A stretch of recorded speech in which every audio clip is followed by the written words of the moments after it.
வணக்கம், welcome to Tamil cinema updates. Beep song வந்ததுலேருந்து சிம்பு எல்லாம் ரொம்ப மோசமாக திட்டிட்டு இருக்காங்க. அவங்களுக்கு நான் ஒன்று சொல்லலான்னு இருக்கேன்.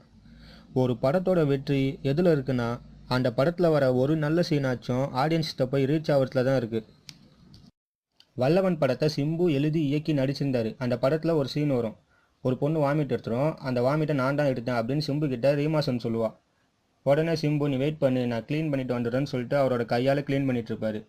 அப்போ அந்த பொண்ணு வந்து, அவளுக்கு ஒன்றும் அவளை நான் தான் அந்த வாமிட் எடுத்தேன் அப்படின்னு சொல்லுவாள். அப்போ சிம்பு கண்ணில் தண்ணியோட திரும்பவும் க்ளீன் பண்ணுவார்.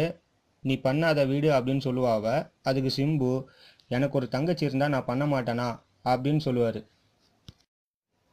இது அந்த படத்தில் வர ஒரு நல்ல சீன். இந்த மாதிரி நிறைய நல்ல சீன் அந்த படத்தில் இருக்குது. இந்த படம் ரிலீஸ் ஆனப்போ யாரும் நல்ல சீனை பற்றி பேசல.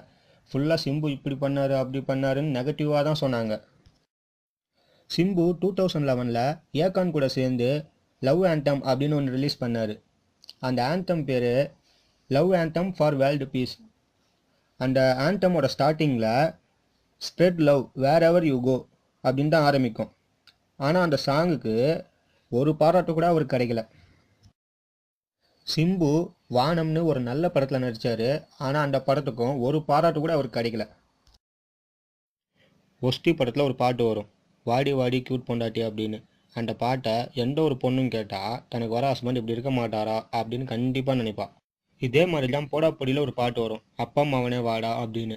அந்த பாட்டை எந்த ஒரு பையனும் கேட்டால் தன்னோட அப்பா இப்படி இருக்க மாட்டாரா அப்படின்னு கண்டிப்பாக நினைப்பான். சிம்பு இது வரைக்கும் 68 பாட்டு பாடியிருக்கிறாரு. 8 பாட்டு அவரே எழுதி பாடியிருக்கிறாரு. அப்போல்லாம் அவரை யாரும் மதிக்கலை, கண்டுக்கலை. ஆனால் இப்போது ஒரு சாங்கு, அதுவும் அஃபிஷியலாக ரிலீஸ் ஆகாத சாங்கு, அதை கேட்டுட்டு எல்லாம் இப்படி திட்டுறாங்க அவரை.